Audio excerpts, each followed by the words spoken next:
Good morning, good afternoon, good evening, and welcome to Season 2 of the Logical Christian Podcast. I'm your Logical Christian, Dan Irwin. Welcome to those who are here for the first time, and a hearty welcome back to the LCP faithful. What we do here is look at what the mainstream media feels is important to tell us about current events, politics, science, religion, and just about anything else, but we're not interested in their spin. We want to look at these stories logically, and we especially want to look at these stories as Christians.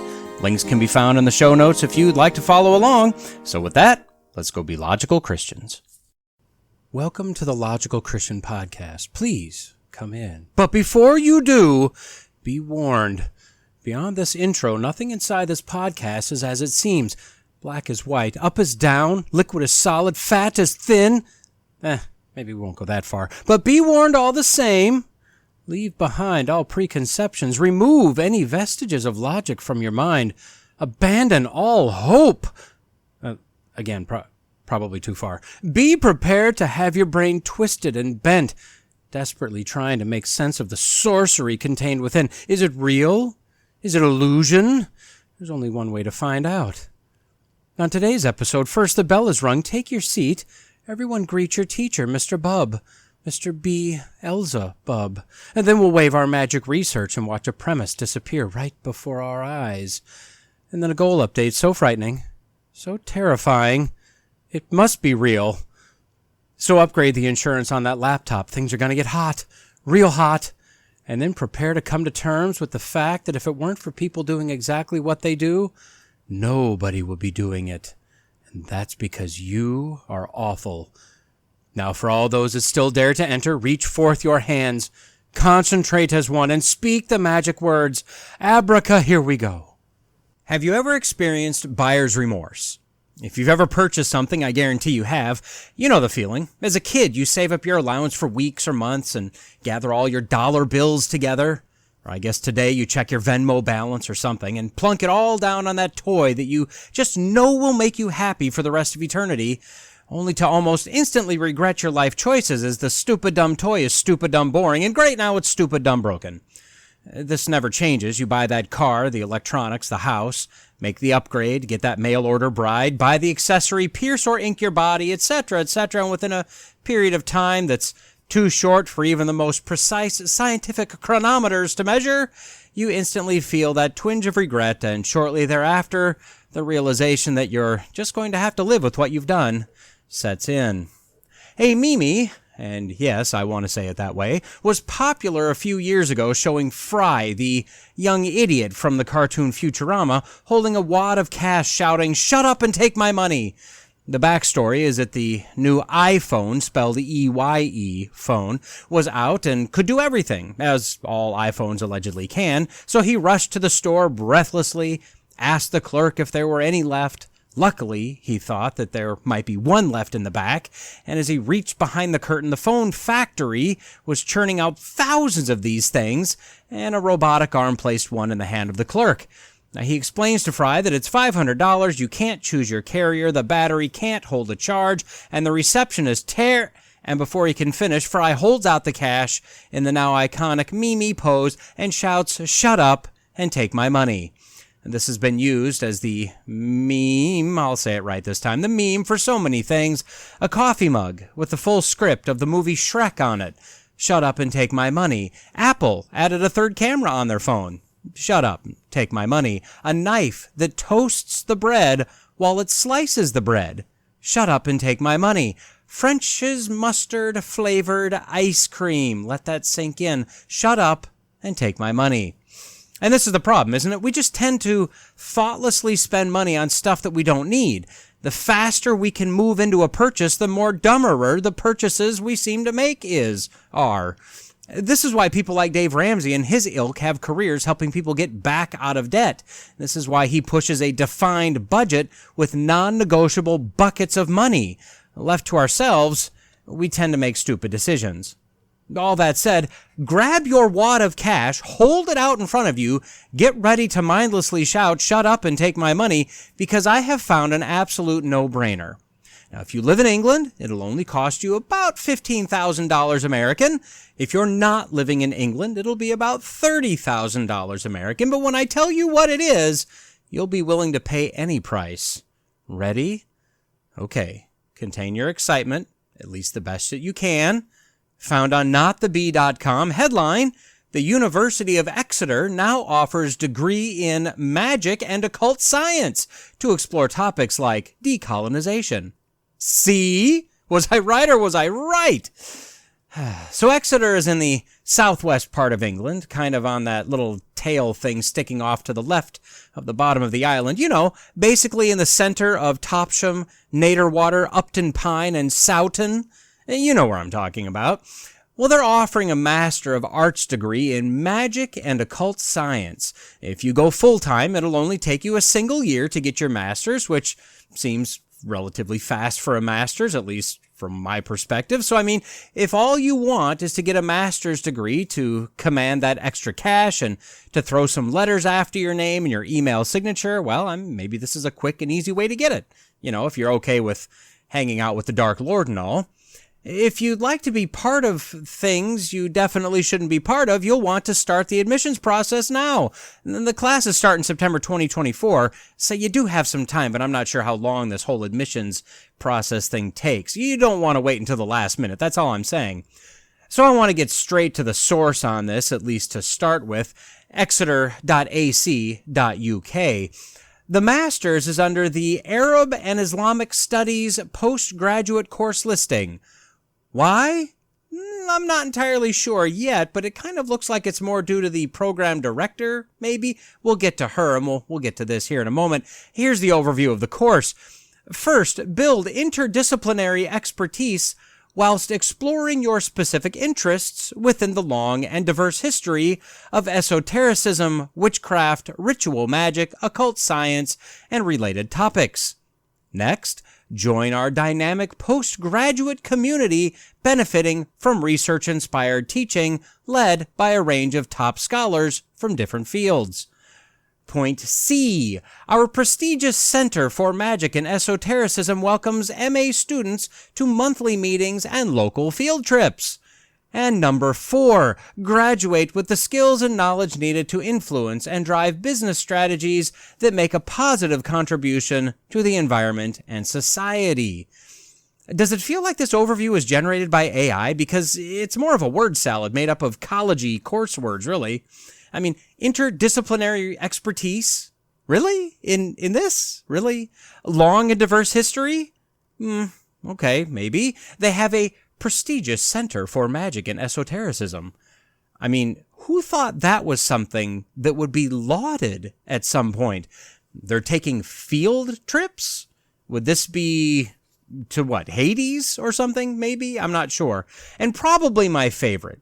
You'll graduate with the skills and knowledge needed to influence and drive business strategies that make a positive contribution to the environment and society. With your master's in magic and the occult, you'll be able to do that. Now, how do you put that on a resume? Or do you even put this on a resume? What companies are out there looking for a magician or an occultist or whatever? How do you breach that subject in an interview? Now, the requirement to get in this program is a 2-2 honors degree, which is an English designation of a bachelor's degree with the lower end of a second tier of honors or something like that. So essentially, if you're just some common dummy with a dummy bachelor degree that you just barely squeaked out with, say, I don't know, a 2.956 GPA that allows you to just barely round that sucker up to 3.0 on your resume, which was very important for me. I mean, for some random person, that would be important. If that random description describes you or someone that you know, it's definitely not me. Well, you're not smart enough to get your master's in evil. Now, if you're an international student, you'll have to speak English, and you have to pass some proficiency test or something. I don't know. I didn't look into it that hard. As for the content, the core module is ARAM 251, Esotericism, which is basically the study of hidden things, known only by a select few, Esotericism and the magical tradition. Ooh.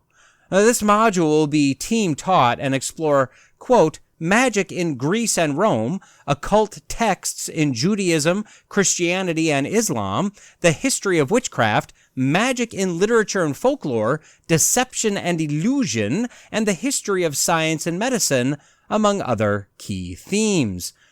How does the history of science and medicine fit in there exactly? I mean, okay, I guess sure, potions and cauldrons and eyes of newt or whatever, but really? I mean, really? One of these things is not like the other. One of these things just doesn't belong, right? The last paragraph in the course content really, I don't know, it does something here. Check this out. Quote, by housing this program within the Institute of Arab and Islamic Studies, we place the Arabo-Islamic cultural heritage back where it belongs, in the center of these studies and in the history of the West. Decolonization, the exploration of alternative epistemologies, feminism, and anti-racism are at the core of this program. I have no idea what to even think here. So, Arabo-Islamic cultural heritage is in its proper position if it's centered in the occult. Okay, well, here I am not arguing. To be honest, I would say that the same head being of the occult is also the same head being of Islam. But how do studies in evil tie in with decolonization and feminism and anti-racism, which, incidentally, is one of the most racist things in existence today, ironically, and not just tie in, but they're at the core of this?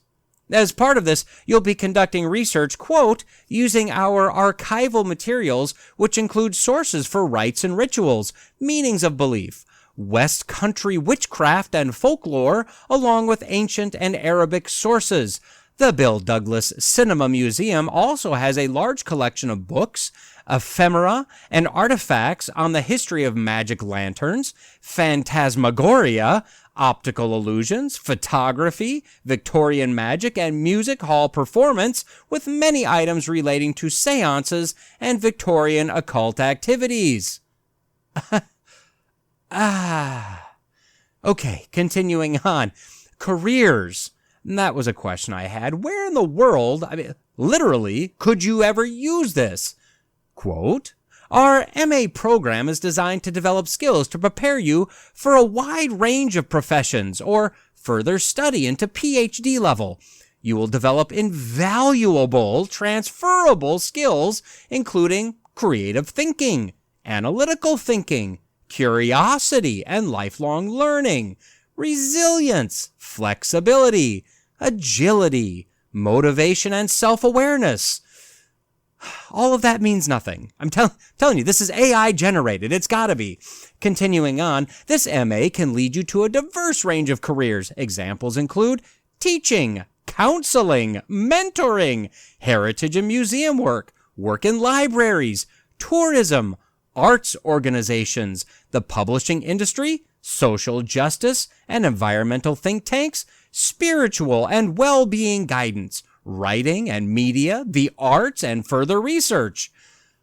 Okay, I know that when I'm looking for a counselor, a mentor, someone to help me with my well-being, the more that they can pull Satan into the whole conversation, the better, right? Just me? I mean, I'll totally agree that this study could fit in with some of those potential professions, but not most of them. And there's a question of could versus should. Anyway, the last bit.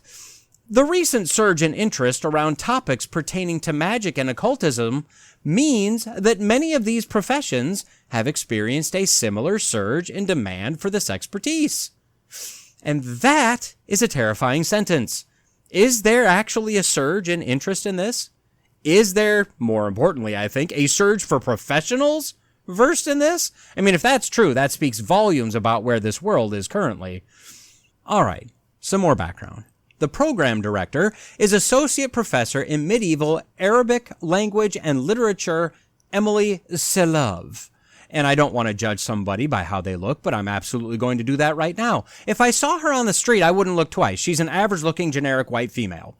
But knowing what I know now, looking at a few pictures I could find of her, looking at her Facebook page, there's something It's I don't know, a darkness in her eyes, an emptiness in her face. There is no way you can play with what she's playing with and not have it drain you or destroy you from the inside out. And that destruction inside will make its way out.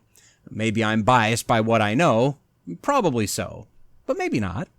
So Professor Emily is an interesting cat. She got her PhD in 2012 from UCLA. We already know that she's the associate professor in medieval Arabic language and literature and the convener of the University of Exeter's Center for Magic and Esotericism.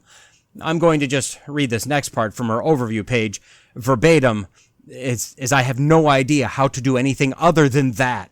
You'll understand. Quote, her early research focused on the figure of the uninvited guest, or party crasher, in medieval Arabic literature, and especially on the 11th century work Hikayat Abi Qasim, the subject of her monograph, which is a written work on a single individual. That's what a monograph is.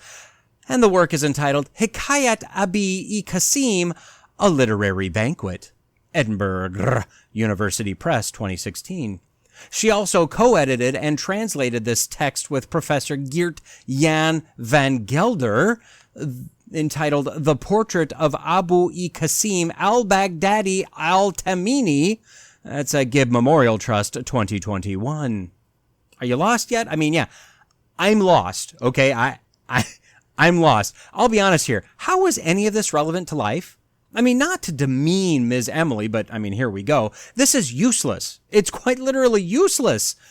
However, we continue. Quote, her translation of another 11th century book of party crashing is titled Selections from the Art of Party Crashing in Medieval Iraq. She also co-authored a textbook to introduce beginning students to the city of medieval Baghdad, entitled Baghdad at the Center of a World, 8th through 13th century.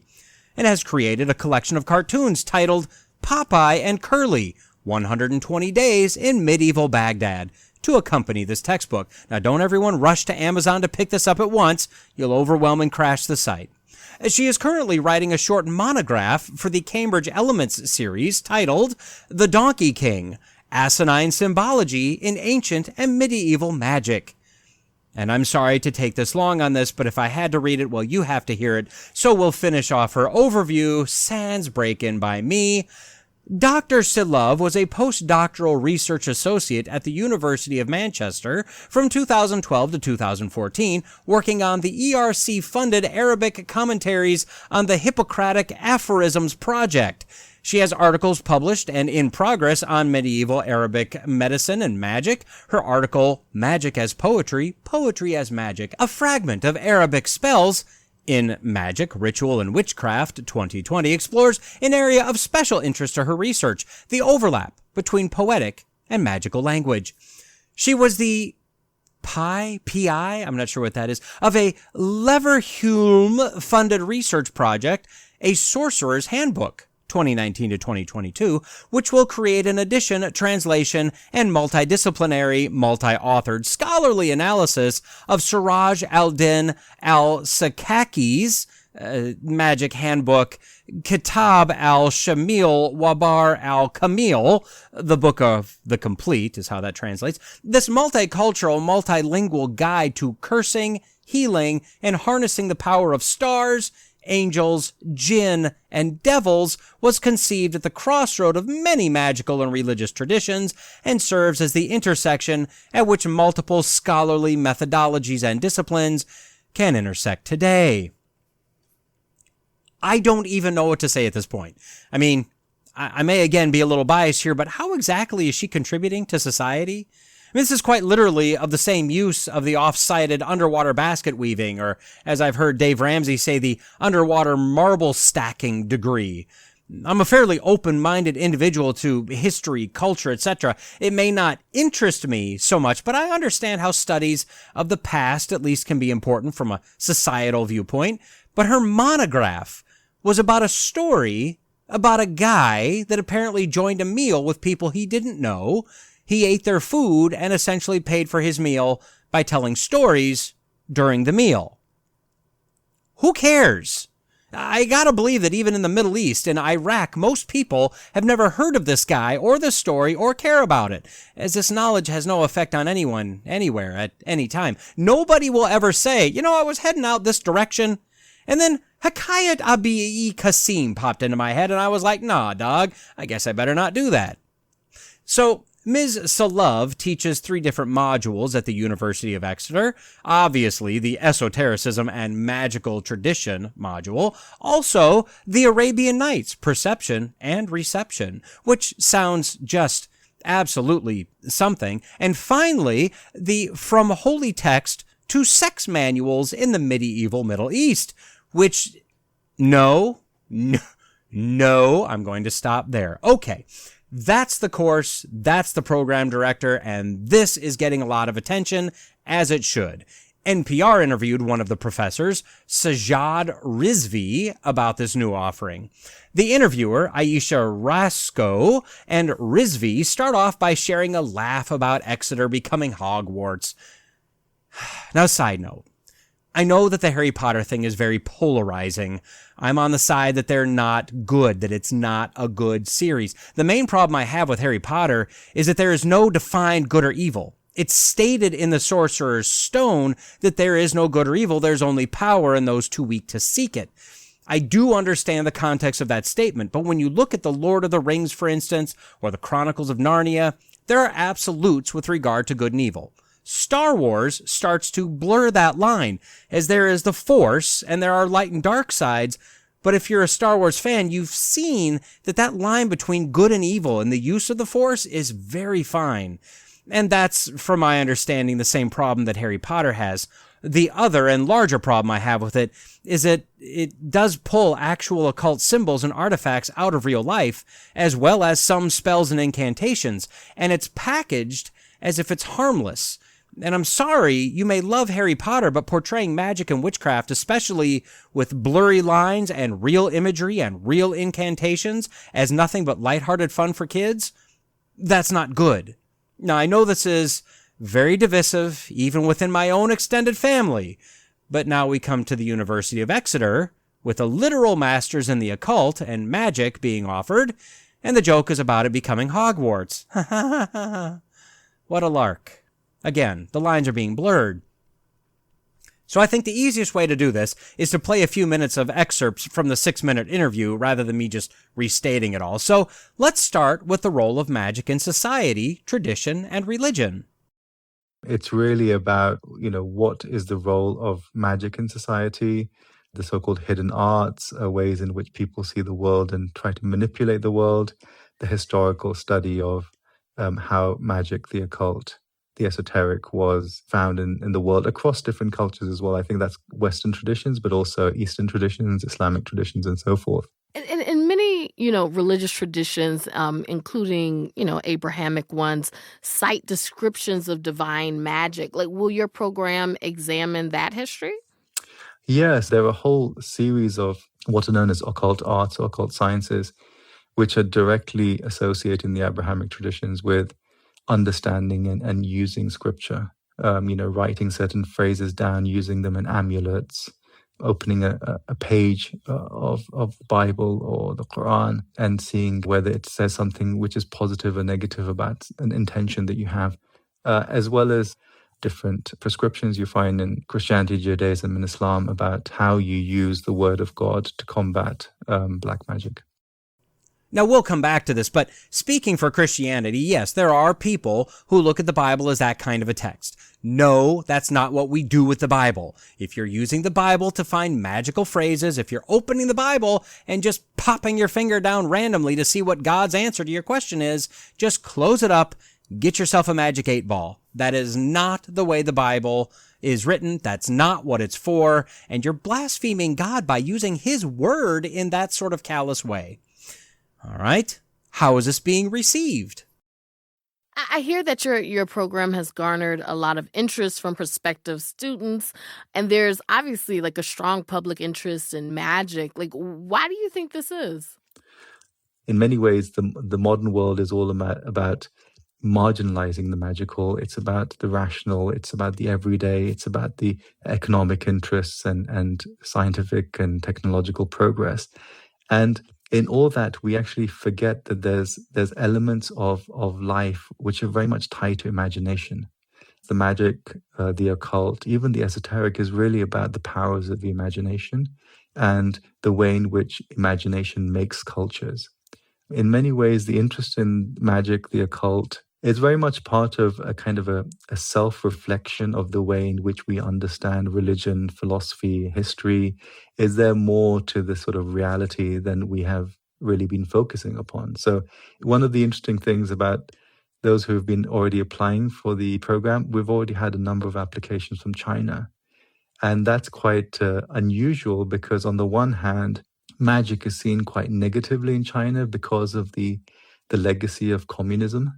At the same time, of course, people in China are not immune to the impact of popular culture. So in some ways, we're quite excited by the possibility that we will actually end up recruiting a student cohort which is quite diverse in that way. Students from Europe, from North America, hopefully, and also from China.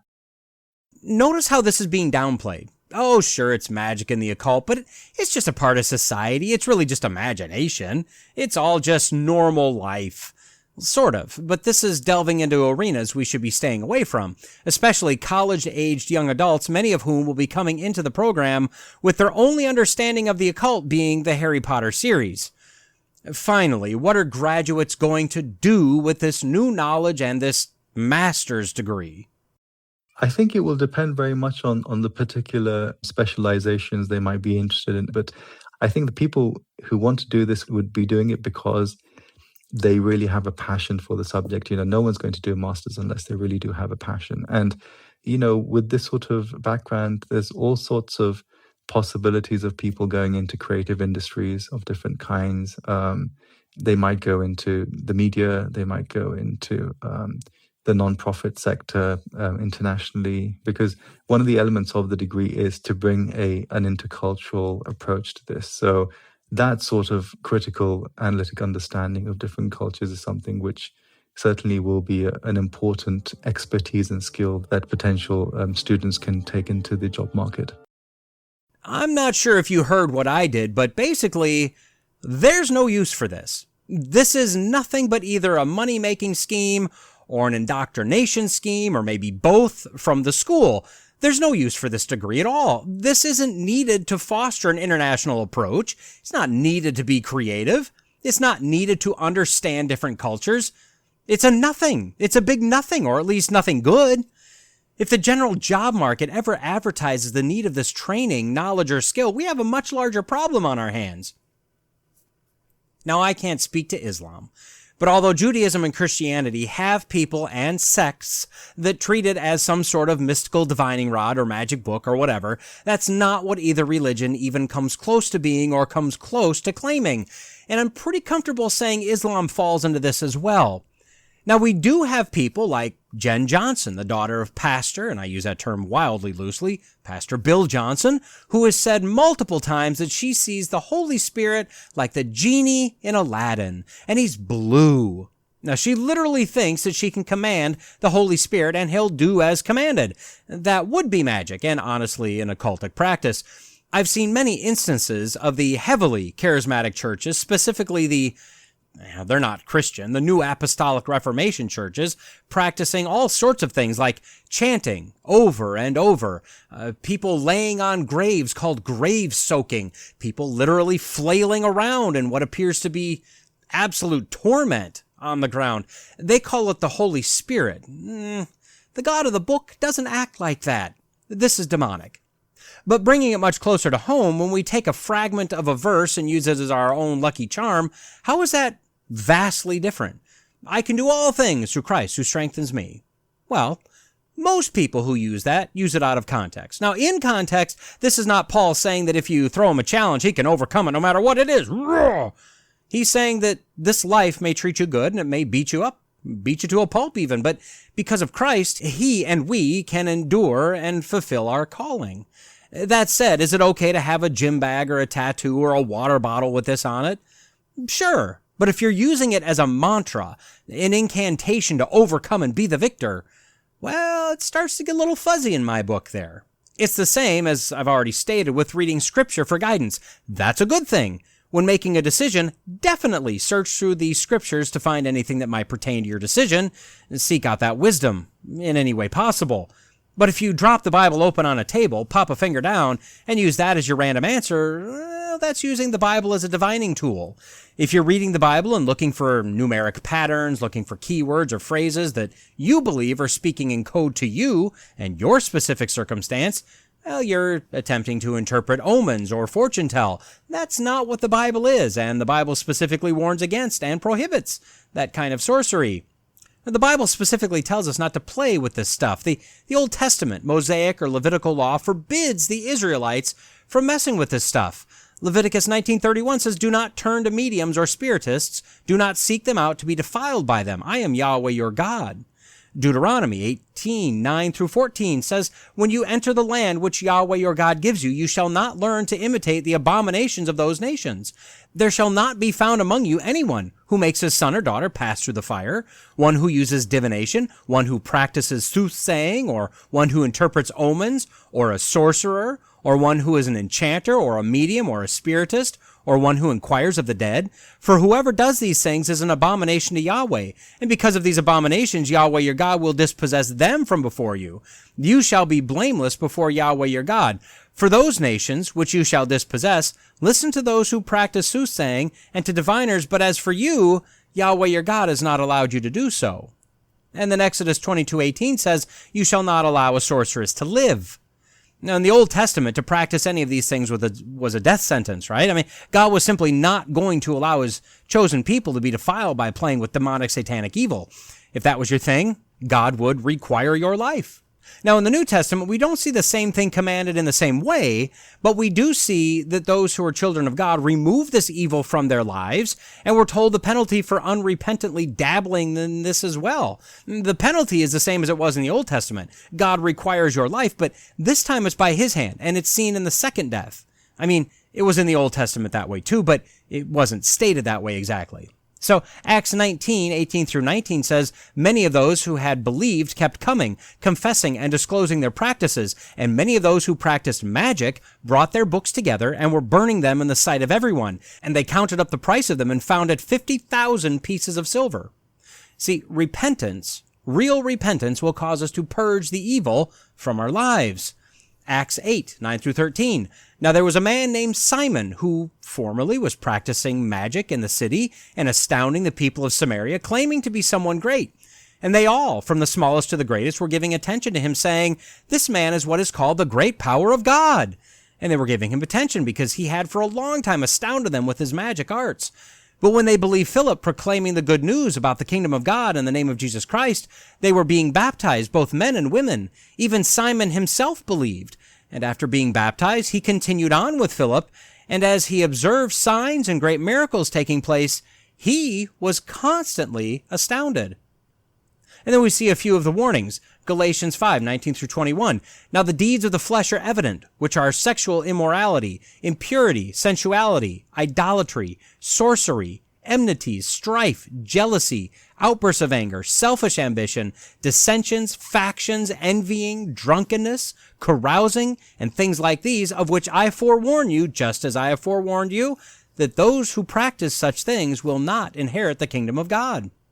And finally, Revelation 21:8 says, "But for the cowardly and unbelieving and abominable and murderers and sexually immoral persons and sorcerers and idolaters and all liars, their part will be in the lake that burns with fire and brimstone, which is the second death." So to bring this to a close, will the University of Exeter be the thing to bring England down, or China, or the United States, or the globe? No, really won't. They're a relatively small college with a total enrollment of about 30,000 students per year. To put that in perspective, the top enrollment colleges in the United States have over 150,000 students, and the University of Exeter would be right on the edge of cracking the top 100 U.S. colleges when ranked by enrollment. Then you have to figure that Out of those 30,000, most are undergrad. It's about 75%. Less than 20% of the students are going for their master's. And out of those 5,500 students, give or take, only a handful will actually choose this subject area. I think you'd be hard-pressed to see more than, 100? Maybe more, likely less. I mean, surely there can't be that many who would actually enroll in a master's in magic and occult science. I think the bigger issue is that we're a society, a global population, that not only tolerates the fooling around with demonic evil, but we either embrace it or we just laugh it off as if it wasn't a serious issue. The Bible, Old and New Testament, sure do treat it seriously. It almost makes you think that maybe we should too. But this is what we've done for so long and are doing more and more. We're embracing and affirming evil. From fortune-telling, tarot cards, the Ouija board, to pornography and mindless defilement of ourselves, unborn baby sacrifice, and look it up. Satanists consider and just recently confirmed that they believe abortion to be a ritualistic blood sacrifice to Satan. And they're absolutely correct. To child gender mutilation, affirming psychosis, glorifying and deifying those with severe mental and spiritual sicknesses. I mean, how long will God be patient with the people whose every intent of the thoughts of their heart is only evil continually? I have no idea. I do know his timing is perfect. But honestly, would you have the patience shown by God? I know I wouldn't. If I had the power of God and owned my creation like God, knowing who I am, I would have squashed me like an ant many, many years ago. And I'm not dabbling in the occult. I'm not murdering babies. I'm not destroying children. But that's why God is God and I'm not. And you're not. And we're at a point in our existence where none of us would be shocked if Christ came back now, or then, or now again. But it could be millennia before he comes back. I mean, Israel could be scattered again and then brought back to their land as a nation again, and again, and again. The United States could have another revival and fall away and revival, etc., etc. Only God knows his timing, and again, his timing is perfect. Now, for us, in our very limited time on earth, we need to be on constant alert that we don't allow ourselves or others to be taken in by the slippery slope of the world. Of course, I say that knowing that because we're a sinful humanity and a fallen creation, we're all on that slope somewhere right now. The Christian, hopefully, is working hard to arrest the descent, if not scramble back up the slope, if even just a slight bit. The unsaved are all sliding down that slope at varying speeds, and that's really what we're seeing here. A study in a subject that's become a novelty, a curiosity, fun or funny, exciting. But the concept that they might be dabbling in evil, well, that doesn't cross their mind. And that's because their and our concept of evil isn't what it should be. If we even consider evil to be a thing, and a growing number of people just don't believe in the idea of evil anymore. And that, I have to believe, is exactly where Satan would like for humanity to be. He promised we would be like gods if only we ate of the fruit of the tree of the knowledge of good and evil. Well, we ate it, instantly became aware of good and evil, and now we pronounce all things good and eschew the entire idea of evil. So, for as much as it feels and seems like a losing proposition, for you and I, assuming you're a born-again Christian, we must bring perspective, clarity, and reality to a world that's simply living in a delusion, completely and willingly submerged in evil. And at the same time, we must constantly drag ourselves out of that mire as well. Remember, there were a number of other sins, a number of other evils that were grouped right along with that of sorcery in the warning passages I read. I'd be shocked if we all couldn't find at least one that we're dealing with personally in our own lives. Our battle is both with ourselves and with the direction of the world. Now, fortunately, we do have the Holy Spirit, the real one, not the blue one that Jen Johnson imagines. He can do anything he wants, as he is God, but he definitely will help us fight against the evil in our own lives as well as in the world. We need to trust him. We need to listen to his promptings and his warnings, and we need to persist in our petition for help in doing our job in this world. I don't know how closely you follow the news. I mean, I sure hope it's not as closely as I do. And if you do, I hope you've got to steal something. I don't know, a spine or a mind. I'm not sure. There's literally everything going on in the world these days. I mean, yeah, there's a lot of good things happening in the world, but that's not what the news focuses on. And in fact, that's not what I really focus on in this podcast either. At least not most of the time. Definitely not initially.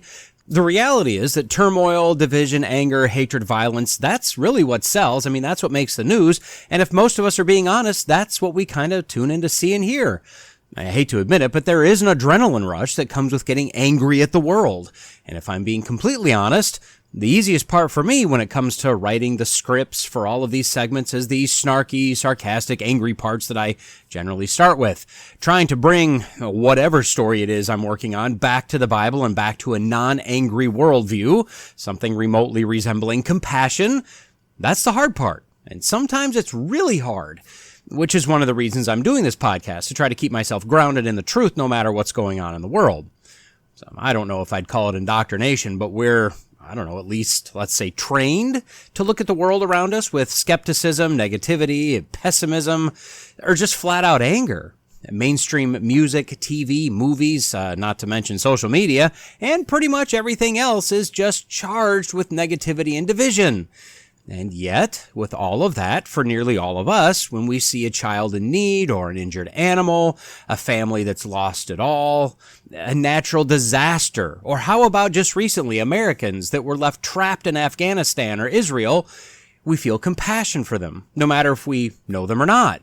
This is why there are seemingly an infinite number of charitable organizations, or why websites like GoFundMe and GiveSendGo work. Many people become aware of a need and chip in a few bucks here and there, which turns into a larger pile of money, and that goes to try to help alleviate the burden being felt by whoever for whatever.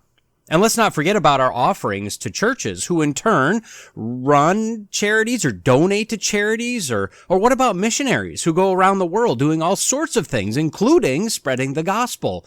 Again, all largely supported by churches or individual donations.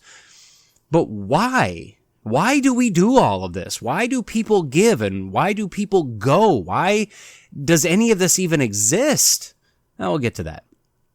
So I ran across an interesting headline and an interesting article found on psychologytoday.com. Headline, "The Paradox of Compassion." Now, just to be clear, a paradox is something that, despite appearing to have contradictory elements, is actually completely true in all of its aspects. So Eva Krakow, our author or reporter, is described as a, quote, German-born, UK-dwelling psychologist, decision researcher, and amateur yogi. She starts her article with a sense of incredulity as we approach the holidays. Quote, "I am struck by the tremendous human capacity for kindness. Amidst frantic gift buying and cookie baking, charitable donations reach their annual high. The yearly sum of money donated to charitable causes in the U.S. is estimated at an eye-watering $499 billion. Now, to give you some idea of how much that actually is, it's double the budget for the Department of Education. It's more than triple the budget of the Department of Transportation. It's over 4 times that of the Social Security Administration. It's 4 times what the United States spent in 2022 on SNAP or food stamp benefits. It's nearly 6 times what was spent in unemployment benefits over the peak 6 months of COVID. And it's 16.5 times what was spent on unemployment benefits over the last year. Basically said, it's a lot of money. Now, charitable giving is an amazing thing, especially considering it was severely damaged by President Franklin Delano Roosevelt. FDR's New Deal did a few things for us. First, it made what was globally just a typical cyclical depression into a local Great Depression, prolonging it much longer than any other country had to deal with. Secondly, it allowed him to institute a number of government-run social welfare programs to help those in need. Or at least that was the claim. But although on the surface it did some good, systemically it started to erode personal responsibility and charity toward our fellow man. President Lyndon Johnson and his Great Society programs further blasted away at private charity by allowing governments to further grasp the reins of social welfare. See, what used to happen was that a person had a need, so they did whatever they could possibly do to try to meet the need. Now, if they couldn't work their way out of the problem, they could go to their family for help. If they had no family or their family was unable to help, they'd go to the church. Now, I'm not sure what would happen after this. At certain points in time, you'd go to the poorhouse or a debtor's prison, or maybe you'd sell yourself into some sort of indentured servitude. But the government didn't play a part. I believe I've told this story, many episodes ago, but it bears repeating, and I'll give it a little brief summary here. In the winter of 1827, Davy Crockett, a newly elected member of the House of Representatives, was on the steps of the Capitol with some other members, and they saw a huge glow over Georgetown. It was a large fire. And when all was said and done, many houses burned, many people and families, children, they were homeless, left with nothing in the bitter winter cold. The next morning, the House introduced a $20,000 spending appropriations bill in order to offer relief to those in need. Now, although some opposed the charitable giving by the government, using the people's tax dollars to do the giving, the yeas won the day, of which Davy Crockett was one. Now, the next summer, as Crockett rode back into his district in Tennessee to meet and greet and speak to his constituents, campaign for votes, he saw a farmer plowing his field, moving in the direction of the road. Well, Crockett timed his arrival so as to meet the farmer as the farmer came to the edge of the field. When Crockett greeted him, the farmer coolly returned the greeting and then turned to plow the next furrow. Crockett stopped him, asked if he could speak with him for just a brief minute. And so the farmer stopped, said he was pretty busy, but if it was quick, it would be fine. Crockett started to introduce himself, but the farmer cut him off, stating he knew who Crockett was. He voted for him previously, but he would never do so again. Crockett, shocked to hear this, further inquired as to why not. We'll pick up the story as told by Crockett at this point, starting with the farmer. Quote, "Well, Colonel, it is hardly worthwhile to waste time or words upon it. I do not see how it can be mended, but you gave a vote last winter which shows that either you have not capacity to understand the Constitution or that you are wanting the honesty and firmness to be guided by it. In either case, you are not the man to represent me, but I beg your pardon for expressing it that way. I did not intend to avail myself of the privilege of the constituent to speak plainly to the candidate for the purpose of insulting or wounding you. I intend by it only to say that your understanding of the Constitution is very different from mine. And I will say to you what, but for my rudeness, I should not have said, that I believe you to be honest, but an understanding of the Constitution different from mine I cannot overlook, because the Constitution, to be worth anything, must be held sacred, and rigidly observed in all its provisions. The man who wields power and misinterprets it is the more dangerous, the more honest he is." "Well, I admit the truth of all you say," Crockett said, "but there must be some mistake about it, for I do not remember that I gave any vote last winter upon any constitutional question." "No, Colonel, there's no mistake. Though I live here in the backwoods and seldom go from home, I take the papers from Washington and read very carefully all the proceedings of Congress. My papers say that last winter you voted for a bill to appropriate $20,000 to some sufferers by a fire in Georgetown. Is that true?" "Well, certainly it is, and I thought that was the last vote which anybody in the world would have found fault with." "Well, Colonel, where do you find in the Constitution any authority to give away the public money in charity?" Here was another sockdologer, for when I began to think about it, I could not remember a thing in the Constitution that authorized it. I found I must take another tack, so I said, "Well, my friend, I may as well own up. You've got me there, but certainly nobody would complain that a great and rich country like ours should give the insignificant sum of $20,000 to relieve women and children, particularly with a full and overflowing treasury, and I am sure if you had been there you would have done just as I did." "It is not the amount, Colonel, that I complain of. It is the principle. In the first place, the government ought to have in the treasury no more than enough for its legitimate purposes. But that has nothing to do with the question. The power of collecting and dispersing money at pleasure is the more dangerous power that can be entrusted to man, particularly under our system of collecting revenue by a tariff, which reaches every man in the country, no matter how poor he may be, and the poorer he is, the more he pays in proportion to his means. What is worse, it presses upon him without his knowledge where the weight centers, for there is not a man in the United States who can ever guess how much he pays to the government. So you see that while you are contributing to relieve one, you are drawing it from thousands who are even worse off than he. If you had the right to give anything, the amount was simply a matter of discretion to you, and you had as much right to give $20 million as $20,000. If you have the right to give to one, you have the right to give to all. And as the Constitution neither defines charity nor stipulates the amount, you are at liberty to give to any and everything which you believe or profess to believe is a charity, and to any amount you may think proper. you will very easily perceive what a wide door this would open for fraud and corruption and favoritism on the one hand, and for robbing the people on the other. No, Colonel, Congress has no right to give charity. Individual members may give as much of their own money as they please, but they have no right to touch a dollar of the public money for that purpose. There are about 240 members of Congress. If they had shown their sympathy for the sufferers by contributing each 1 week's pay, it would have made over $13,000. There are plenty of wealthy men in Washington who could have given $20,000 without depriving themselves of even a luxury of life. The congressmen chose to keep their own money, which, if reports be true, some of them spend not very credibly, and the people about Washington no doubt applaud you for relieving them from the necessity of giving what was not yours to give. The people have delegated to Congress by the Constitution the power to do certain things.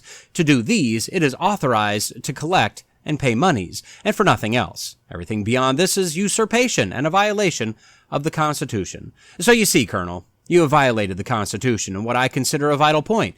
It is a precedent fraught with danger to the country, for when the Congress once begins to stretch its power beyond the limits of the Constitution, there is no limit to it, and no security for the people. I have no doubt you acted honestly, but that does not make it any better, except as far as you are personally concerned, and you see that I cannot vote for you. Okay, I think I'll link the full story in the notes, but this so impacted Crockett that he never again voted for government charity, as it was simply unconstitutional and therefore dishonorable to the American people. Notice that the farmer said that there were plenty of people that could have contributed money and helped those in need, but because the government did it for them, they didn't have to lay out a dime. And that's what has happened to the United States, largely due to the New Deal and the Great Society programs. In fact, those on the left, currently termed Democrats, but really are more socialist or Marxist at this point, they don't want charitable giving to be a thing. This is why Obama wanted to limit and roll back the tax breaks for charitable giving. That's just one more step toward disincentivizing charitable giving. As charities start to flounder, of course, someone has to make up the difference, which is where the government would step right in. The Marxist philosophy is that the government is your friend and your family. It's your church. It's your benefactor. The government is your God. You give according to your ability, and you take according to your need. And then eventually you give according to your mandated quota, and you take according to the minimum determined required to sustain life until you reach the point where your life is no longer deemed worth sustaining. Now, all that said, as our article stated, the United States gives around $500 billion every year. Imagine what we could do if we eliminated most or all of the social programs through the government and allowed people to keep more of their own money to determine how we want to use it. The American people could simply dwarf the money used for welfare and social programs that the government mismanages and wastes, and the private sector would work with the goal of getting people back on their own 2 feet, rather than living off of the teat of the welfare system for their entire lives. But this author then states something that should set off alarm bells for all of us. Quote, altruistic giving is an evolutionary miracle, which relies on a capacity for compassion. People put themselves into the shoes of those less fortunate and experience sadness on their behalf. Its mere existence is puzzling because it goes against the Darwinian principles of egoistic self-preservation. And she's absolutely correct here. Yet she holds firm to her belief in a fantasy cloaked as science. Darwinian evolution has no mechanism to explain compassion. We shouldn't care about each other. We shouldn't care about animals. We shouldn't care about the planet. Evolutionary theory, by definition, requires the absence of compassion. If I were to act as an evolutionary animal, then I would either kill or enslave all males, as males are a threat to the continuance and the evolution of my genetic code. I would further breed females for me to breed with. Any female old enough to be impregnated must be impregnated by me, because that's how I win. I need to make as many of me as possible so me can evolve and me can overwhelm, and overall me can rule. I also need to eliminate, as in kill to extinction, any animal that poses a threat. Additionally, I should strip the planet bare of resources to further grow my kingdom. So Ms. Krakow is absolutely correct. Compassion does not fit the Darwinian evolutionary model. But this isn't the paradox she speaks of. Why not? Because this isn't a paradox. This is quite literally just a contradiction. Darwinian evolution and compassion simply cannot exist at the same time in the same relationship. No, the paradox is something that's been termed compassion fade. Put simply, the larger the scale of the need, the less charity is given. As she cites an example of a crowdsourced campaign raking in $1.2 million to send a child from New York to visit the Harvard campus. While the Ebola virus outbreak in Western Africa in 2014 to 2016, well, that only saw $100,000 of charitable donations. And admittedly, that's awful. Well, Ms. Amateur Yogi has two main reasons as to why compassion fade exists, and we'll take a look at those momentarily, but I feel as if I need to clarify a few things first. First of all, the crowdsourcing campaign she referred to was done through Indiegogo. I found this. This was started by Brandon Stanton, the founder of a photography blog entitled Humans of New York. When he visited a Brooklyn middle school, he heard stories from these inner-city, mostly black children, how their teachers and especially their principal were working hard to make sure they all knew that they mattered as individuals and as people. Because of the care shown by the teachers, these children were by and large doing very well academically, but most had no idea about anything outside of their city. So he set up this crowdfunded account to pay for students from the middle school, not just one child, but many students to go visit the campus of Harvard so they could feel what it was like to be a top scholar standing on the campus of a top college in order to motivate them to strive for greatness. Now, I don't know how many students have been able to visit Harvard due to the $1.2 million that was raised, or if they're still doing it, or what happened in the end. I don't really know. But the author of the article said that this was for one single child, which is either ignorance due to just terrible research on her part, or is simply a lie to try to make her point. As for the Ebola outbreak donations, the author neglected to tell us that she was counting only the charitable contributions made to the American Red Cross. But when you look into it further, do a little Googling or DuckDuckGoing, you quickly find that the Gates Foundation, and yes, they're basically an evil organization, but they alone pledged $50 million to fight Ebola. Digging a little more, I found a site, bmj.com, that had some interesting data. The outbreak happened in March of 2014, if I found the correct information, which I did. The call for help went out a few months later. The donations started rolling in slowly by August, but by December of 2014, over $1 billion had been given already worldwide, and a total of nearly $3 billion had been pledged to be given. Now, out of that, the United States had pledged $900 million from all sources and had already given $855 million of that pledge. The next largest country in terms of donations was the UK with a pledge of $307 million, with $302 million already had been given. And the list of donors continues and the amounts continue to get smaller the farther down the list you go. The article then breaks down the sources of the giving, and as expected, because this is the world we live in today, public funding sources like governments are the largest contributors, as they theoretically have the deepest pockets or the fastest printing presses. Either way. But I believe of the $1 billion that had already been collected globally, 10% or $100 million was given by private individuals and organizations. Another $83 million was given by foundations and $66 million was given by private companies. You can see that the authors stated facts of $1.2 million for a single child and only $100,000 for a deadly outbreak. Well, that's disingenuous at best. Now, in her defense, she was simply parroting, although leaving out some key details, a paper entitled Helping One or Helping Many, a Theoretical Integration and Meta-Analytic Review of the Compassion Fade Literature, which was found on ScienceDirect.com, published in 2018. Bottom line, if you're very selective with the data you use, you can analyze said data and arrive at the conclusion you wanted to arrive at in the first place. If you, as this author did, further select parts of the already selectively selected data, you can definitely make whatever point you so choose, which is how we get here today. So now that we have a grasp on this very potentially fake paradox of compassion, let's take a look at why we, as humanity, do what we apparently don't actually do, according to her article. Her first reason for so-called compassion fade is termed the cognitive biases approach.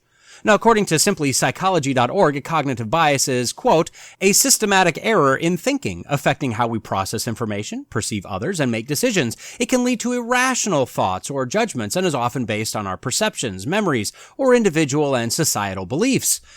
So we're thinking irrationally then. Apparently, that's what she's claiming. She says that one reason we have compassion fade is that, quote, people's emotional reactions and sympathetic responses are affected by different cognitive biases and thinking limitations. One such limitation is related to our numeracy skills. She goes on to explain that many people have trouble making sense of large numbers. For instance, we can generally understand and picture groups of 10 or 50 or 100, but the bigger the number, the trickier it gets. So when we see a lot of people suffering, I guess our brains just kind of short circuit or something. So in the case of the Ebola outbreak from 2014 to 2016, there were over 28,500 suspected cases, over 15,000 confirmed cases, and over 11,000 deaths. I guess we just can't understand those big numbers, except that from the massive influx of charitable donations, it kind of seems like maybe we actually can. Oh, but shh. That's not the point of the article. Another bias, she claims, is the identifiable victim effect. This basically claims that if you can picture or identify an individual who's suffering, you're more apt to empathize and show compassion as opposed to showing compassion for a general widespread tragedy. Now, I'd agree that it's much easier to empathize with a single victim. This is why all the animal commercials show the individual suffering dogs. This is why every Christian concert used to, and I don't know, maybe or probably still does, they give the pitch to adopt a child with individual children pictured from around the world with all their specifics. This is why in the latest Israeli-Hamas war, the Israelis were putting up posters of each individual that was kidnapped by those terrorist animals. So it's correct that we can empathize with a single individual much more easily than we can with a group. But does that affect our compassion and charity? We'll get there. The other reason we have this alleged compassion fade, she terms the motivational approach. Basically, this is nothing more than a cost-benefit analysis. If we donate a certain amount to help a person, we perceive that as being more impactful and more beneficial than if we donate that same amount to disaster relief for a large-scale tragedy. And I would once again say, yes, that perception is probably correct because that's how math works. If I have $100 to give to charity and I give it to one child in need, well, that's $100 for that child. If I give it to a fund to help 100 people displaced because of an apartment fire, well, that's $1 per person. If I give it to an area hit by a hurricane and 10,000 people on the coast lost everything, well, that's 1/10 of 1 cent per person. So the perception is actually reality. My money goes farther the fewer people that it's going to. But I think she hit on a key point that just as with the evolution thing, she totally missed the point that she made. She said, quote, in making a small donation to a larger aid campaign, people may feel like their personal contribution doesn't make much of a difference. After all, what's $5 in the context of $1 million aid appeal? Indeed, a donation in this context may be perceived as less impactful or significant, and feelings of emotional reward are likely to be lower. Did you catch that? Quote, feelings of emotional reward. I think that, more than anything, is a key to being charitable for many. It's not that we want to help those in need. I mean, we do, but it's that we want to feel good about how we help those in need, or that we want to tell others how we help those in need, so we can be praised by others for helping those in need. It's about us. Compassion, empathy, charity, for at least a segment of the population, is all about self. Now, there have been innumerable studies done in the United States and around the world regarding charitable giving. The findings aren't anything earth-shattering. Most of us know who donates the most money, who volunteers the most time, and what country outgives them all. But no reason to assume. Let's look at some of the data. So a study done in 2021 entitled, Are Conservatives More Charitable Than Liberals in the U.S.? A meta-analysis of political ideology and charitable giving. They stated in their abstract, quote, political ideology not only influences political activities, but also apolitical fields such as charitable giving. Our meta-analysis results suggest that political conservatives are significantly more charitable than liberals at an overall level. But the relationship between political ideology and charitable giving varies under different scenarios. Furthermore, meta-regression results indicate that the measure of charitable giving, the type of charitable giving, and controlling for religiosity can account for the variation in effect sizes. No, I'm not willing to pay for their study to find their numbers, but let me say this. In a study, you don't use the term significantly more unless there is a large difference. Notice, though, they try to temper this finding by reanalyzing the data while controlling for the type of giving and the religious affiliation of the giver. You know, when you pull the data out of the analysis, well, things aren't as significant.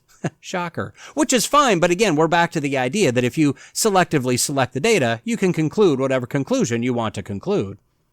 Another study was done, reported on in the Fiscal Times via finance.yahoo.com, undertaken by the Chronicles of Philanthropy after the Obama-Romney election debacle of 2012. Now, to be clear, this study analyzed charitable giving, not political giving, but they used the presidential voting results as the determination of conservative or liberal. So they found that the states that gave the highest percentage of their adjusted gross income to charity were states that voted for Romney. The lowest giving voted Obama. In fact, the top 17 states with regard to rate of giving all voted for Romney, but all but 2 of the lowest 15 states in giving went for Obama. Now, the Fiscal Times article went on to say that although it's generally accepted that conservatives are more generous than liberals, a paper written by a pair of MIT political scientists say that isn't really the case. They say that with regard to individual charity, the, quote, relationship between conservatism and giving vanishes after adjusting for income and religiosity. Oh, so if you remove the wealthy from the study, and you remove the religious from the study, why, the remaining conservative or liberal, non-religious, middle and lower class individuals are basically identically charitable. See, liberals are just as charitable as conservatives when you selectively select the data. A site named philanthropyroundtable.org presented a study from what appears to be 2016 regarding generosity in the United States. They've got a lot of charts and graphs in there, so you know I like it, but a few things of note for this segment here. Individuals account for 80% of charitable giving, and 9% of that is bequests or donations made through a will, as opposed to 15% that's given by foundations and 5% given by corporations. 63 million individuals, or 25% of the adult population, volunteered their time, an average of 139 hours per year, for a total of 8.7 billion volunteer hours in a single year. Females give more than males. Whites give more than blacks, Asians, or Latinos. Married give more than single. Giving is higher the higher the level of education, and the middle-aged gives more than those younger or older. 67% of households give an average of 4% of their income. The other 33% give nothing. And those that attend religious services 27 to 52 times a year outgive those who don't attend religious services at all in both percent of people who give and the amount given to both secular and religious causes, with a total annual charitable giving per person of $2,935 for the religiously affiliated versus $704 for the non-religious. That's a 4-to-1 difference. So did you notice all of these studies cite religiosity as a factor in charitable giving? A major factor, in fact. Is anyone shocked by this? On a website for the Action Institute, which has the address of rlo.action.org for some reason, I found an article from 2019 entitled Religion Drives Charitable Giving in America. So let me give you a few additional quick stats from this study. Those with any religious affiliation at all donated an annual average of $1,590 versus $695 for those with no affiliation. 2/3 of religious service attendees donate to secular causes compared to less than half of non-attenders, or, secular people. And for those that donate to these secular causes, the religious give 20% more than the pagans. I only bring this up to demonstrate that those with a religious affiliation generally just simply care. And if you're doing something good for society, for the needy, or for the world, we're in there fighting with you. Religion contributes $1.2 trillion worth of value to the U.S. economy, which is more than the combined revenue for the top 10 largest American tech giants and more than the total economy of all but 14 nations in the world. In other words, if religion was its own country, they'd be the 15th largest economically. Members of the churches and synagogues in the U.S. send 4.5 times as much money as the Gates Foundation overseas to those in need. And on a more macro level, Americans donate more than 2.5 times that of Britons, more than 8 times as much as Germans, and 12 times that of Japanese. So when it comes to compassion and charity, well, let's head back to the original article about compassion fade. So is it true that visualizing large numbers is more difficult than small numbers of people or individuals? Sure it is. I mean, this is why people aren't freaking out about our national debt. This is why evolutionism is constantly inflating the supposed age of the universe. There's a point where we can no longer make logical sense of a number. Is it true that we can identify more easily with someone we can see or talk to or learn about, get to know in some way? Of course that's true. Is it true that there is a different kind of motivation knowing that your donation will bring about a larger benefit? Well, there is, yes, and there's actually nothing wrong with that. If you choose to donate your money to more individualistic causes, that's your prerogative. The problem with doing this comes about when you're donating for your own glory, not to truly help others. If you're a Christian, if you're not donating with the intention of glorifying God, there are bigger self-centered issues you need to focus on.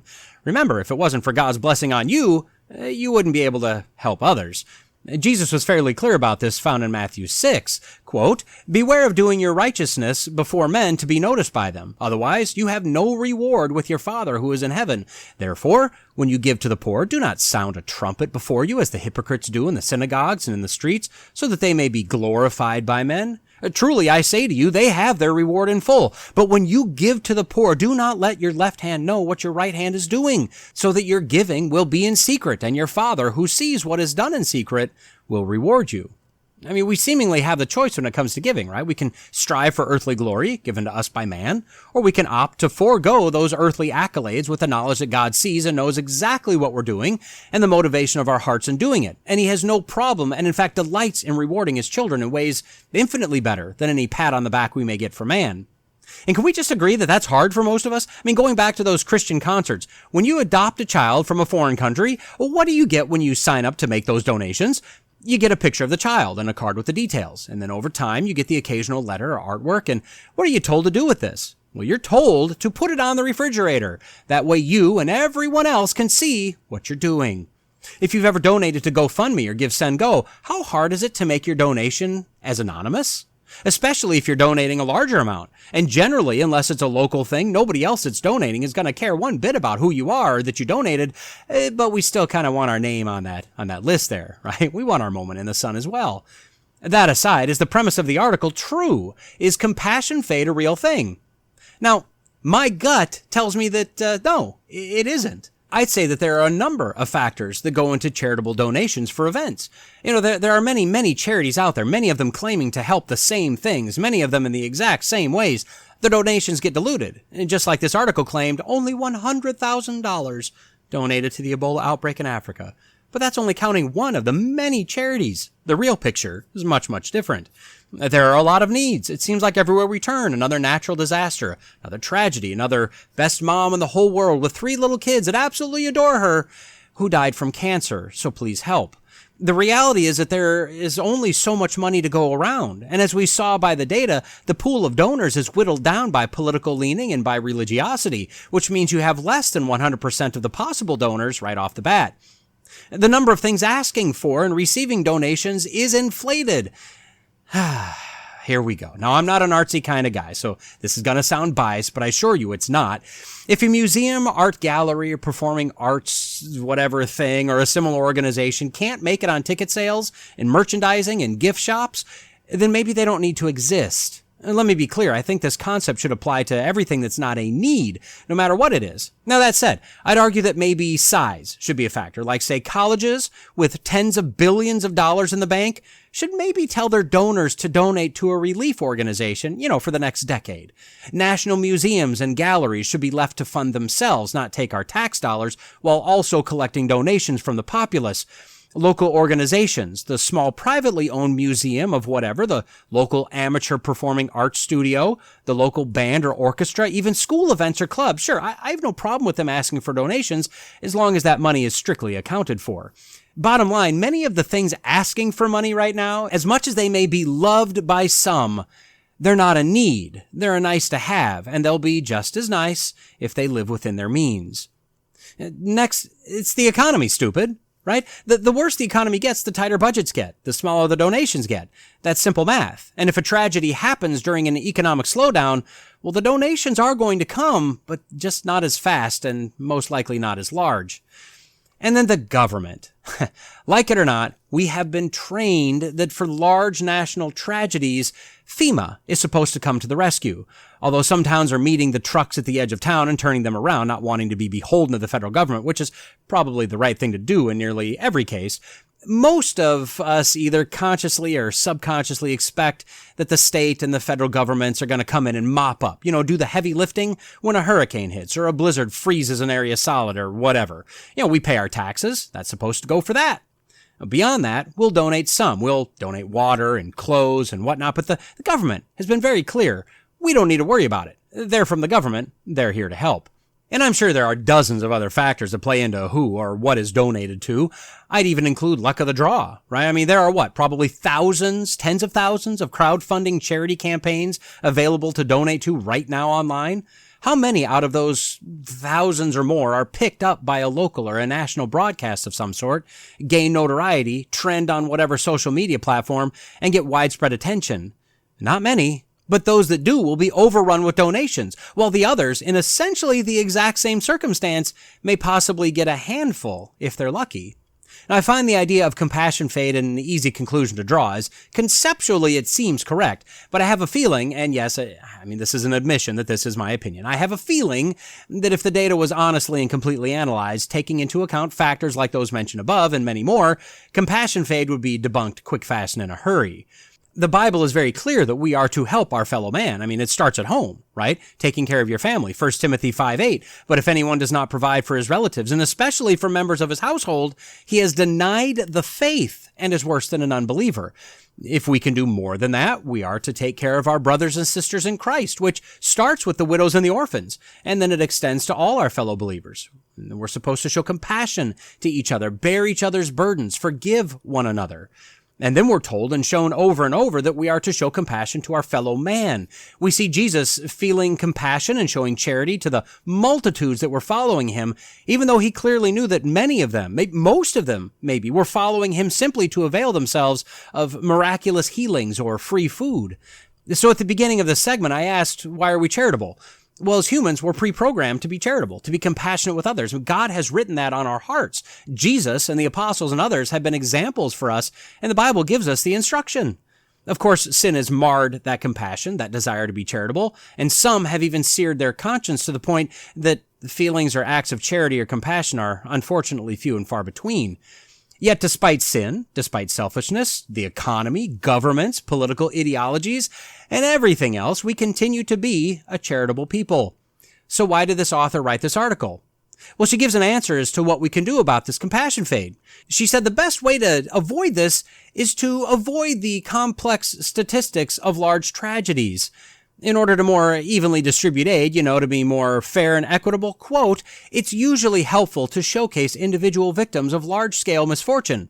By telling personal stories, mass suffering becomes more relatable and thereby easier to imagine. And while a single person's experience is unlikely to be representative of an entire victim group, it might provide the necessary impetus for a compassionate response. How's that for a solution? She said nothing. She offered nothing. She gave a simplistic idea to try to trick people into donating, fully admitting that might not work. And the reason she has no answer is because she has no idea if there's a problem. Or she does, and she's being disingenuous, and she has no idea where compassion and charity come from or how they work. Therefore, she's not able to offer a solution. She has no reason to be compassionate toward others because it goes against what she believes to be true. She has no moral authority to stand on. She has no absolute truth to make claims against. She simply believes we should be charitable and compassionate toward those in need because she believes that she believes it. As with all things, the solution, of course, to a human problem is the gospel. The reality of who we are as image bearers of God, what our role is on this planet, the true truth of the Bible, those are the only things that can lead us to be truly charitable, to have true love and compassion for others. I wonder if she felt unfulfilled with her proffered solution. I wonder if she got to the end of her short article and realized that she had absolutely nothing to offer her reader or herself. I wonder if she sees the contradiction in her alleged paradox. She's a psychologist and a decision researcher, someone that claims expertise in decision-making, but she has no ground to stand on when making decisions. So, my fellow Christian, take care of your family. That's your job. There are no caveats on that. We are to take care of our families. Now, if you can do more than that, take care of your brothers and sisters in Christ by directly helping and by bringing your offerings to the church. And then find other ways to donate or volunteer if you can do more besides those first two. Above all, remember, you're not doing it for your glory. You're not doing it for someone else. Although, you're doing that too. You're doing this all for the glory of God. That is why we're compassionate. That's why we're charitable. And that's why the unregenerate world will never understand. Well, we've reached the end of another episode of the Logical Christian Podcast. Don't forget to like, subscribe, comment, review, share, and all that podcasty stuff. Contact information can be found in the show notes if you'd like to reach out to me. Lawrence J. Peters said, "Against logic, there is no armor like ignorance." Jesus told us that if you abide in my word, you are truly my disciples, and you will know the truth, and the truth will set you free. So stay in the word, stay logical, stay faithful, and until next time, God bless. So first, I hope that you all had a fun, safe, and above all, thankful Thanksgiving. I took the week off since I had to use it or lose it with some vacation days, and I spent the week filling, sanding, priming, painting, taping, painting, removing the tape, then touching up, painting, because, stupid tape, because it was the tape's fault, not mine. And I'm still not quite done. I decided to freshen up the entryway, the coat closet, the stairwell, and let me tell you, I just hate the entire process. I hate having to block up a ladder on the stairway to get to the top of the wall, but I do like the results. I still have stair treads to paint, the railing to paint, a few other small things, and I need to continue the painting into the upstairs hallway. And when that's done, I guess I'll head into the living room and see if I can do anything with that. Hey, welcome to Goal Update, what is this, 39, I guess, right?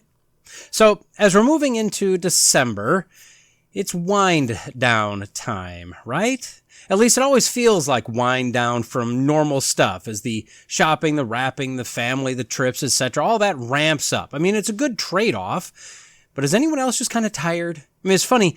Every year it seems like this is the time at work where you just start to feel kind of drained. And then at least for me, I go away for a work week, about 9 or 10 total days, come back in January, and it's like it's a brand new thing.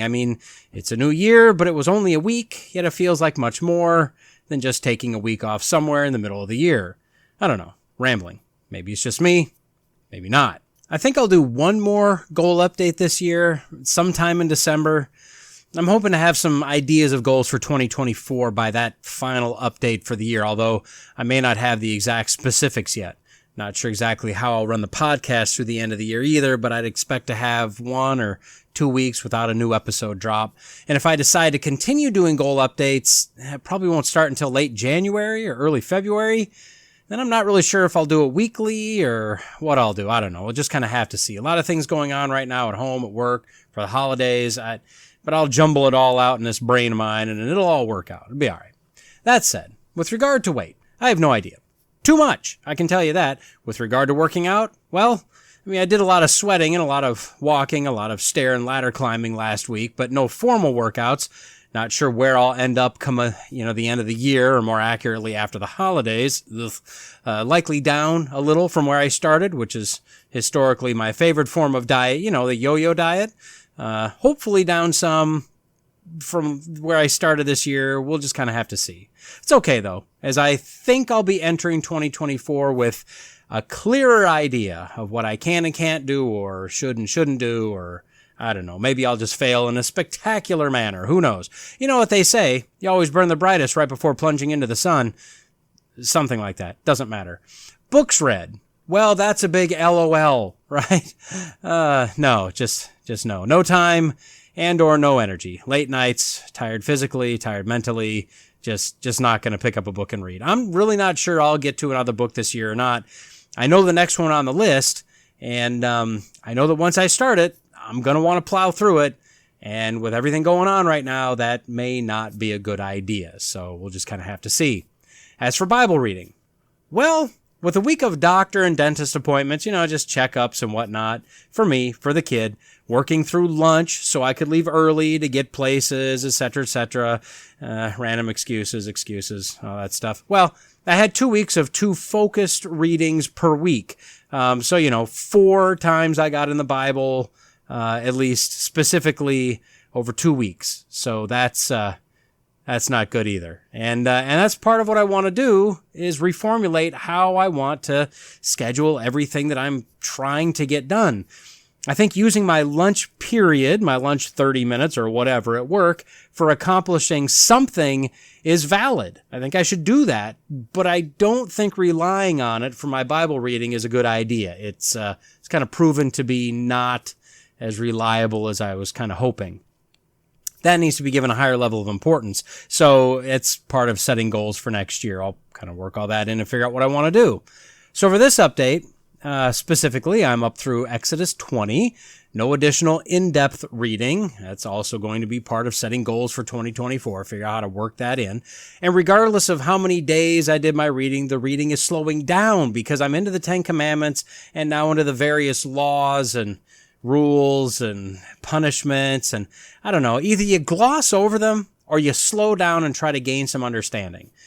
I'm trying to take the latter approach. So time and mental capacity, it's slower, at least for me.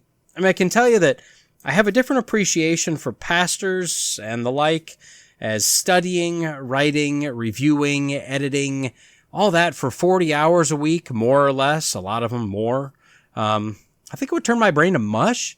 I mean, I'm sure you get used to it and then you develop a pattern and a process and everything, but still. So not a lot of things to mention this time, but I have a few, so let's see what I found. Now, as we know, Moses fled from Egypt, settled in Midian, where he married Zipporah, the daughter of Jethro, and had a couple sons. Then God appeared in a burning bush. Moses, after a lot of excuse-making, I can identify, went back to Egypt, and then got Aaron, and then they went to Pharaoh, and then plague, Passover, and the Exodus began. Then we know that the Israelites wandered around in the wilderness rather than heading directly to the Promised Land, and this was prior to their punishment of wandering until that generation died off. But of course, they weren't wandering. God was leading them exactly where he wanted them to go. So we get to Exodus 18, and Jethro, Moses' father-in-law, heard of the plagues, heard of the Exodus, so he went to Moses in the wilderness with Moses' wife and sons. Now, at the beginning of this year, I heard a message set in the book of Exodus, and for whatever reason, it hit me. Jethro just kind of came over to talk to Moses. Well, in my elementary-aged Sunday school mind, I just kind of automatically have always connected wilderness with a massively huge area of land, like the Sahara Desert. That's 3,000 miles east to west, about 1,000 miles north to south. And Moses and the Israelites, well, they must just be wandering around in the middle of a wilderness like that. Just no civilization, just nothing.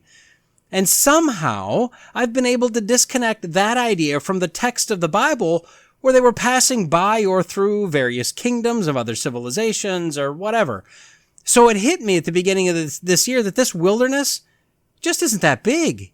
When Jethro came to speak with Moses, it was about 70 miles as the crow flies, about 150 miles by land going up and around the northeast tip of the Red Sea. So by camel or donkey or whatever, it wouldn't have been just a couple hours to get there. But camels can travel from 25 to 100 miles per day. So, I don't know, maybe it was a couple-day trip, maybe 3 days to go see Moses. The wilderness was really relatively tiny. As compared to the Sahara, the wilderness that the Israelites wandered in, just the area, they didn't even go through all of this, but just the general area was well under 1% of the area of the Sahara Desert. I mean, I wouldn't want to walk my way through there. But I don't really want to walk upstairs to use the bathroom either, so I'm probably not a good gauge with regard to walking. So I kind of think of it like the old Steve Martin movie, The Jerk, as Navin, played by Steve Martin, leaves home to set out on his own. He's going to hitchhike his way to go figure himself out, right? Well, his family, a few hours later, they're sitting around the dinner table, and they're wondering how he's doing, if he's okay. So the sister leans out the front window and shouts, "Hey, Navin, how you doing?" And he shouts back, "Don't worry about me. I think I see a car coming." "No, wait, it's a truck. It's a truck." Oh, this is kind of how I see Moses and Jethro in the wilderness. Moses wandering for 40 years just kind of right out the front window or just down the road a few feet from everyone and everything he knew for 40 years. And that kind of brings up this idea that the fact that he led the Israelites for that long, in that close of a proximity, without just throwing up his hands and walking away, going back to Jethro, that's kind of amazing to me. Moving on, Exodus 20, verses 4 through 6. In the middle of the Ten Commandments, it says this: "You shall not make for yourself an idol or any likeness of what is in heaven above, or on the earth beneath, or in the water under the earth. You shall not worship them or serve them, for I, Yahweh your God, am a jealous God, visiting the iniquity of the fathers on the children, on the third and the fourth generation of those who hate me, but showing loving kindness to thousands to those who love me and keep my commandments." The phrase in the middle, visiting the iniquity of the fathers on the children, on the third and the fourth generations of those who hate me, that has caused some real confusion. There are some that believe means that there's such a thing as a generational curse. There's a lot of charlatans that are more than happy to diagnose your generational curse and tell you how to get rid of that yourself and just sow a seed and we can get this process moving. Let me just say emphatically, there is no such thing as a generational curse. God will not punish you for sins your father committed. If you're saved, if your father is saved, Jesus was punished and killed for the sins of his children. If your father was a rank pagan and you're saved, Jesus died for your sins. Those are taken care of. You receive mercy based on justice being meted out upon Christ. Your unsaved father, for example, will receive justice for his own sins. There's no transference here. So what exactly does this phrase mean? Well, per a Phil Johnson message, and Phil, he's part of John MacArthur's church and leadership, the message entitled "The Sins of the Father," he explains that this is essentially a warning, not a threat. This is a warning to parents to turn from their sin and to Christ, as their lives can adversely affect how they interact with their children, what they teach their children, subsequent life choices made by the children.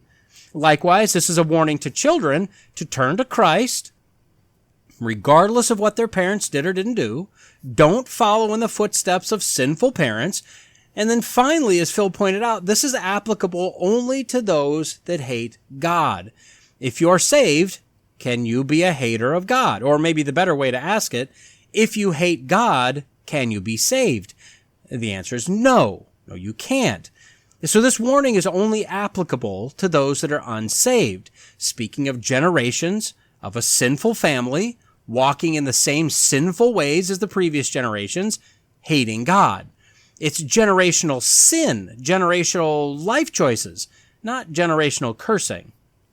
Okay, finally, at the end of Exodus 20, God commands them to make an altar of earth to sacrifice to him. Then he cautions them that if they were to make an altar of stone, to use no tool on the stones to shape them, or they would profane it. Use only uncut natural stones. So first, these are two different types of altars. The Hebrew words used for earth and stone are two completely different words. So God told them to make an altar out of earth, out of the ground. But then he cautions them about if they were to make a stone altar. So why would using a tool on the stones to shape them and fit them properly profane it? Well, I see two possibilities here. First, this was stated right after the Ten Commandments, and then right after a restatement by God to not make any idols, specifically of gold or silver. It's possible that God is linking these two thoughts together, telling them not to make an ornate, fashioned altar so as to eliminate the potential of idol worship of an altar. Second, I've heard R.C. Sproul make this comment with regard to Uzzah being struck dead when he reached out to stop the Ark of the Covenant from falling and hitting the ground. Sproul says that it would have been better for the Ark to hit the dirt, as the dirt was doing exactly as it was designed to do, while Uzzah was a sinful man and was filthier than the dirt from a spiritual sense. So it's possible that the uncut stones are exactly as God designed them, sinlessly doing exactly what God designed them to do.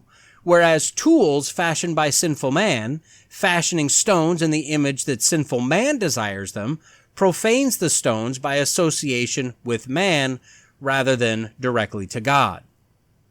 Okay, those are the larger main thoughts out of the pitifully small amount of reading that I did over the last few weeks.